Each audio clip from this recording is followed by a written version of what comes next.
If you do go on to enjoy today's video, please consider liking it because I'm terrible at FIFA and I need all the self-esteem I can get. If you're interested in football shirts, football boots or anything football related, go check out my Depop. The link for that is also down below. If you do need any coins, head over to u7buystore.com. Use the code TVM at checkout for a discount.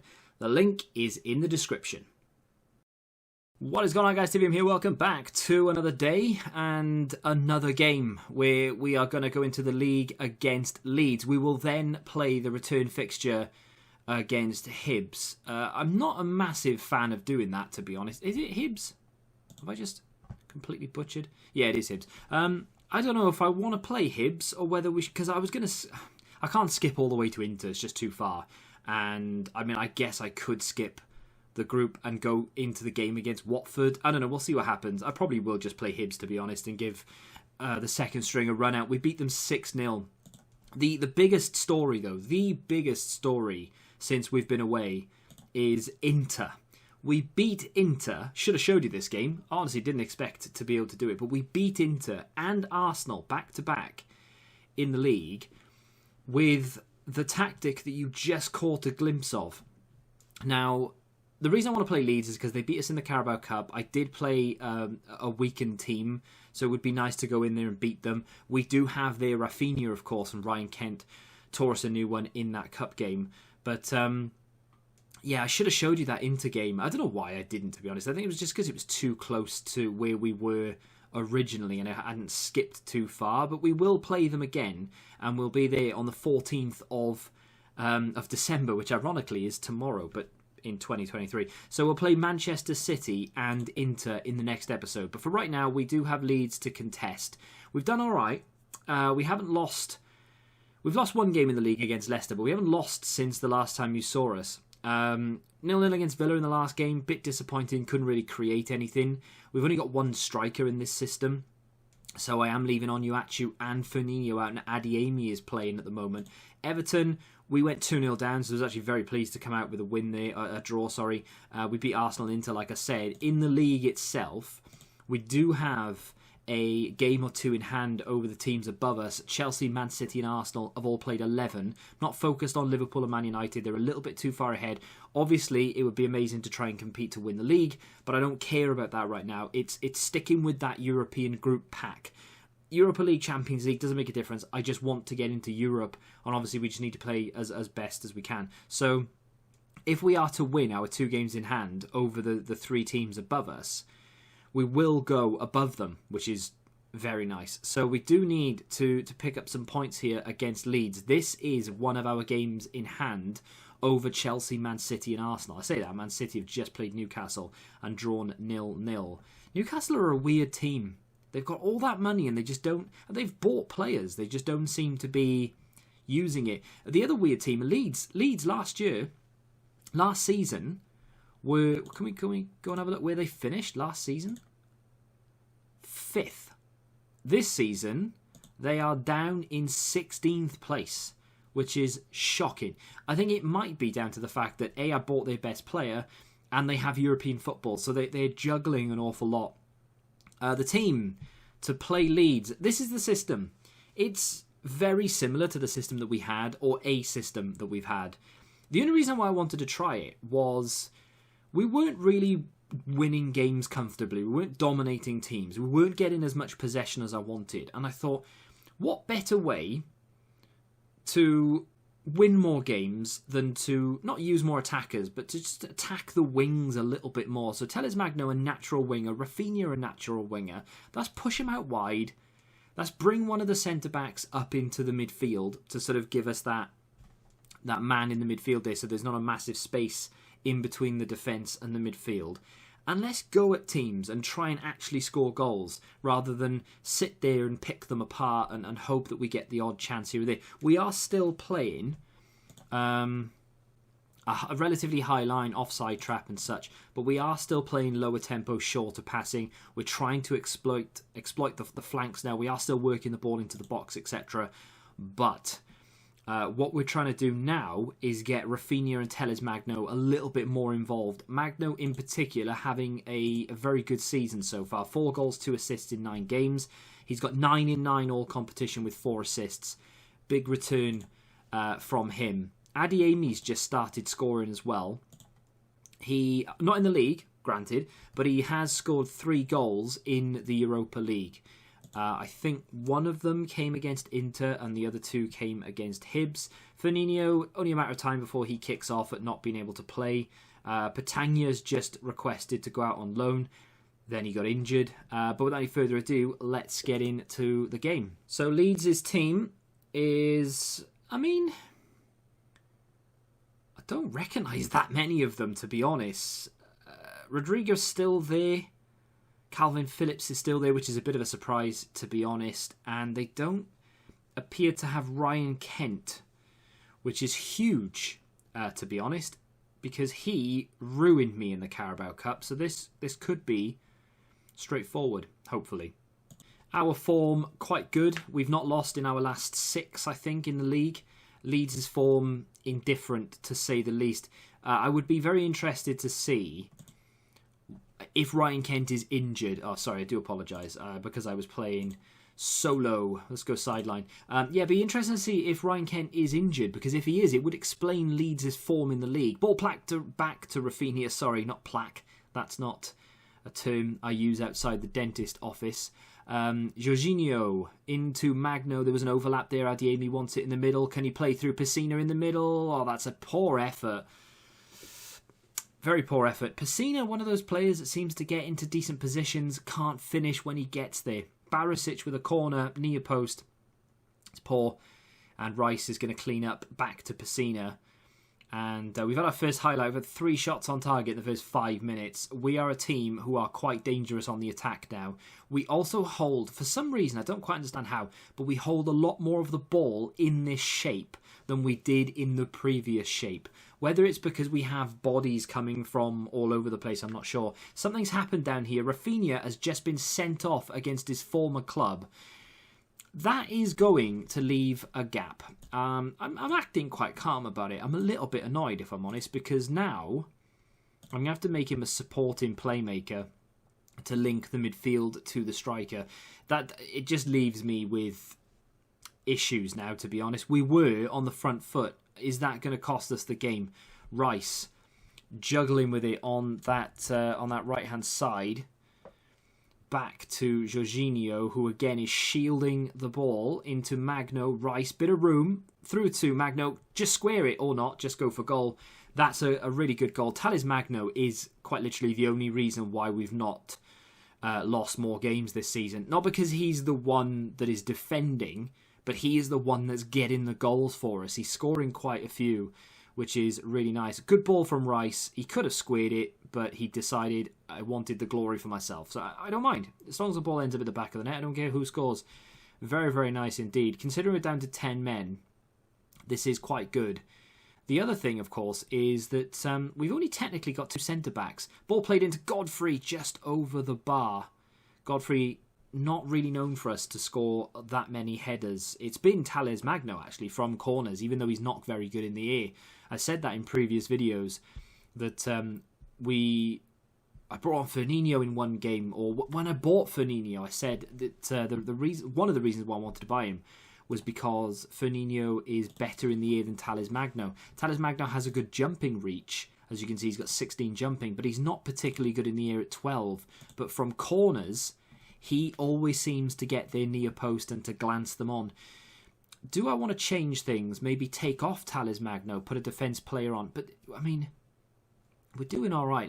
Let me give the boys 10 minutes in the second half and see if we can maybe get another one or how comfortable we are. My assistant manager keeps telling me to go very defensive.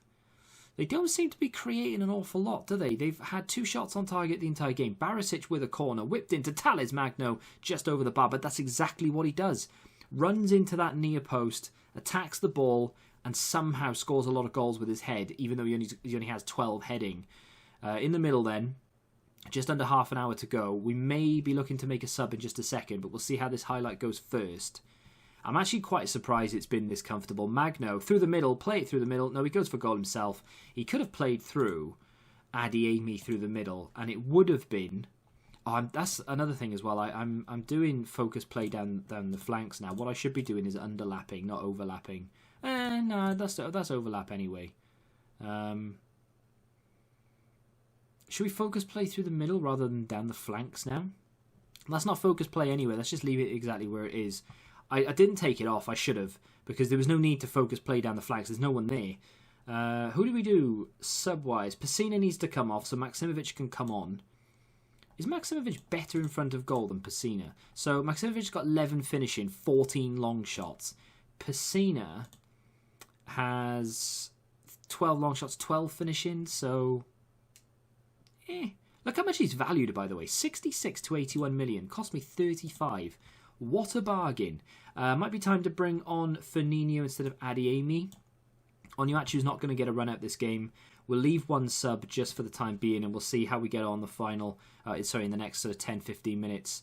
Again, assistant manager just trying to stress that we need to go defensive. If we do, we just invite pressure, and I'd rather just try and go after another goal and keep playing the way we're playing. May need to take off from Barbu. Dest is on the bench, but they keep saying Maitland-Niles. We'll bring Maitland-Niles on. Why not? Give him a run out. He played against Arsenal. Brought him on against his former club. And did quite well. Obviously, we won that game, so can't complain. They've managed 2 shots, even with 10 men. We've still been in control of this game, and we've won 1-0. I would be really interested to see what the result of that game would have been had Rafinha not got himself sent off. But, doesn't matter. 3 points are 3 points, and we will we'll be very happy with that. So the European Cup, then... Thales Magno and Adeyemi, both top goal scorers, with Rafinha with 4 assists. Now, Rafinha's 4 assists looks impressive. All came in the one game against HIBS, interestingly enough. So, there's our group right there. Group F. We are top of it right now, 3 from 3. The only defeat that Inter have taken is against us. I'm actually very surprised we managed to do it. So long as we don't lose against Inter in the return fixture, realistically, we should be beating Hibs and Ghent. We should be fine. Even if we get a point against them, we should be able to top the group, which is really nice, because then we'll have, hopefully at least, a favourable draw in the first knockout stage. But you have to see where we end up there. The other English sides in contention, Leeds, who we just beat, of course, quite comfortably, have won all 3 of their games against Rangers, PSV and Apol, which is nice for them. The other English side in the competition, Everton, they've lost 1, probably against Atalanta, but you never know. And they are currently top of the group by 1 point. But there we are. The team that is going to play Hibs in this game, I've gone for a bit of a rotation, I suppose. It's not as rotated as it could have been. I'll tell you what I'm going to do, actually. I'm not going to play Declan Rice. I'm going to play Ayer as a DM. And I'm going to play Stanisic and Osifo, 2 centre-backs that very rarely play together. And I'm going to play Ayer as the DM. Jorginho will play as that central midfield. Dest comes on. Bastoni has just said to me that he wants to play more first-team football, otherwise he will have to move. I don't particularly want to lose him because he's a very useful player. Off the bench more than anything, but he is classed as an important player, because when we bought him, was it the end of the first season? Yeah, it was. He was quite important. I bought him in January of the first window, of the first season, sorry, and I had to give him important player to bring him to the club, but we've outgrown him, if that makes sense. So Rafinha plays because he's not going to be able to play in the league. Thales Magno keeps his place on the right-hand side, because I'm probably going to play Adeyemi.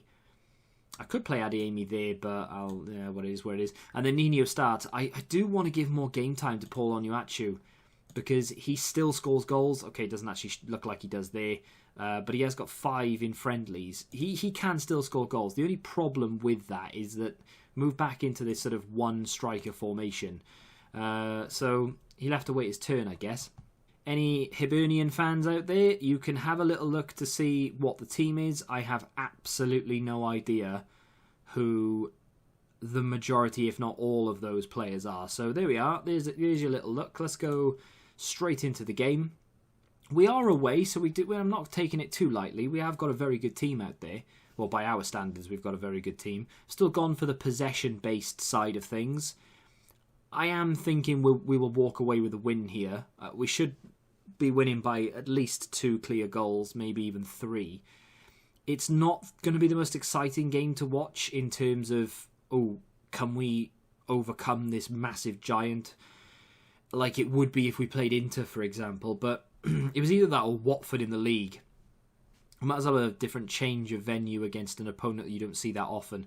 Next episode, like I said, we will play Manchester City, which is going to be an uphill task, but also we'll play Inter in that return fixture. Rafinha down this left-hand side, plays it back to Bastoni. It's a terrible pass back.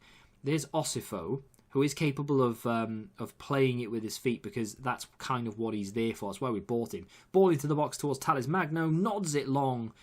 How does he win? I mean, maybe I understand how he wins so many headers, but how is he so accurate with his headers? Hibs have had a shot on target. We haven't. Bit concerning. Whether we should be... Oh, there we are. There's our shot on target. I feel like we maybe should be doing a little bit better than we are. Corner comes in from Hibs. Goes to the back post. We find ourselves 1-0 down. Ryan Porteous with a goal. And this is one of the reasons why I wanted to show you this game. Because even though I feel like we should be winning by 2-3 clear goals, nothing ever really works out for me in this game like it should. We are 1-0 down in a game that we really, really do need to win. If we don't win it, we will relinquish first place to Inter, and we will be forced to beat Inter again in order to go back top. And, of course, we still need to beat Ghent for the second time. So, yeah, there's a lot to do in this game. Let's encourage the team. Corner comes in. Osifo is there this time, nods it past the post. We've had a lot of corners, and we are getting some success, but we're not putting the ball in the back of the net. Come on, lads. 6 shots on target in the first half for us. And no goal to show for it. Make that 7, no goal to show for it. Bit disappointing, I won't lie to you. Straight out for the second half. Not going to change anything. It seems to be... We are getting there. We just need to be a little bit more clinical. Here we are then. Bastoni again on that left-hand side. Maximovic back to him. Can he put a ball in? No, gives it to Aya.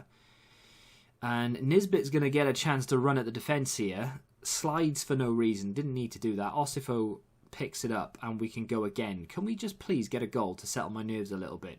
Because a point isn't the end of the world. It is disappointing, but it's not the end of the world. We beat them 6-0 in the first game. So to be 1-0 down at half-time is a little bit worrying. Here's Dest. Jorginho. All the way back to Livakovic, all the way out to Bastoni, and all of a sudden we are in exactly the same position as we were. Rafinha, can you play this into the box? He can. Firmino is there. Referee doesn't need to look at VAR. That was a really good from back to front goal. I questioned Jorginho for going back to the goalkeeper initially, but when he played it straight out, which I didn't think he was going to do, and all of a sudden you've got all that space on that left-hand side. It's a very good move, and a good ball in from Rafinha as well. And now we are back where we belong. Can we just get one more goal? And then I'll be content. They do, I don't know, they've got something about them, haven't they? There's that little bit, like if he plays that through now, he's in on goal. He plays it to Nisbet and through the middle, and that's offside, in my opinion. He's going to go to VAR. It looked like it was offside, but they've more or less just kick-offed us. 55 minutes gone. I think we scored in the 53rd minute. VAR's disallowed the goal. It's not really too much of a surprise. He did look offside. I thought he was going to play it a little bit sooner. Yeah, he is offside. He should have played it sooner. I don't know why he didn't. But, a bit weird. I clicked the play button thinking it would just automatically skip the replay. I'm going to go back to balanced. Thales Magno, maybe come off. Maybe bring Adiemi on. Why not? Might as well. Might bring Declan Rice on for Aya, just so that they stop getting through the middle a little bit. Because I'm a little bit concerned that they may go on to get another goal. And do we bring Pessina on for Maximovic? Or do we go full on Onuachu, 3 strikers, take Rafinha off, or even take Nino off, I suppose. I'm going to leave it as it is for the time being. Try and fire up the mood a little bit here. I say for the time being, we've just flown straight into that 70th minute, so now it is going to be time to just shuffle things around a little bit. So what we normally do here is have this setup, or what we are used to having, I suppose. So Onuachu on. Adiemi, can Adiemi even play as that attacking midfield player? Well, he's going to do it anyway, regardless of whether he can or whether he can't. Press him forward Onuachu attacking forward. We're going to have advanced playmaker. Actually, no, we're going to have shadow striker. We'll just have him run through the middle. In fact, we won't even do that. We'll just put him up front. Why not? What can he do? What can he do? Complete forward, false 9? Yeah, we'll have him as a false 9. Kind of in his rightful position, but linking up a little bit. Maybe up the tempo a little bit more. And should we just go full on, just get in their faces a little bit? See if we can do that. Let's go. Let's go back on positive, as Balanced did sod all. We have Click fired up. They didn't like it. They have a free kick. This could be disastrous. We could be about to throw the entire game away and finish second in the group. Here we go. Inter have just gone 3-0 up to add insult to injury. That's gone over the bar. That was actually a pretty useless free kick. And here we go. Final 15. Throw in. Dest to Rice to Jorginho. Rice has got plenty of room. Plays a good ball into Maksimovic, who didn't want to know. He was running away from it. Bastoni needs to put a good ball into the box now. Gives it to Maksimovic. Dinks it over the top for Nino. Past the post. Well, well, well. You are getting the drama you crave. Honestly, thought this was going to be a straightforward game. I didn't take it lightly. I just expected things to go a little bit differently. Can we please just wake up a little bit? I'm not going to demand more just yet, actually, because I don't know what's about to happen. If we score and I demand more, it's a little bit stupid. Adeyemi through the middle, just run into the space, and what have you done? What is that? What is... Come on. Come on, wake up. 5 minutes left. Adeyemi has just ballooned one over the bar. One of the best goal scorers in this game, with unreal finishing, and that's what he does. Onuachu on to do things like that, and he's hit the bar. Can't ask too much more of him, to be fair. That was a difficult header from that angle and distance. 12 shots on target, 1.71 XG, and we have dropped points to HIBS. I am disappointed. I'm not surprised, but I am disappointed. Really frustrating as well. Like, I've not gone into that and rested players that I feel like didn't deserve to be rested. Or not deserve to be rested, but I've not gone into it and rested important players and replaced them with just kids. I have played a team that is worthy of a starting 11 place. I've not gone into it lightly. Really, really irritating. But they were pretty decent. They were actually very unlucky not to win the game in the end. Let's just give them a cheeky little post-COVID handshake. Competition-wise, we've qualified for the knockout stage, which is nice, but I'm kind of expected to be able to do that anyway, so it's no real surprise. But it's just a case of, can we finish top of the group now? A point against Inter would still be okay. It's not the end of the world that we've drawn against HIBS. We just need to make sure that we beat Ghent, and then we get a result against Inter. We're also in a pretty decent place in the Premier League, which isn't too bad. 11 points with Chelsea with a game in hand. We could go, of course, up to 4th if we win our game in hand. Our next game in the league is against Watford, who reside down there in 18th place. Then we play Chelsea, which is quite a big game because, of course, they're one of those teams that are competing for European football. Jorginho is also ineligible for that game, so I need to take that into account. And then we play Ghent, which will set up the final game against Inter. When we return, we will play Manchester City, which again is another one of those teams pushing for European football that we want to be competing with. And we will play Inter to see who tops the group of Group F. There we go. That'll do it for today. If you have enjoyed this episode, hit the like button, subscribe to the channel for new, and until the next time, goodbye.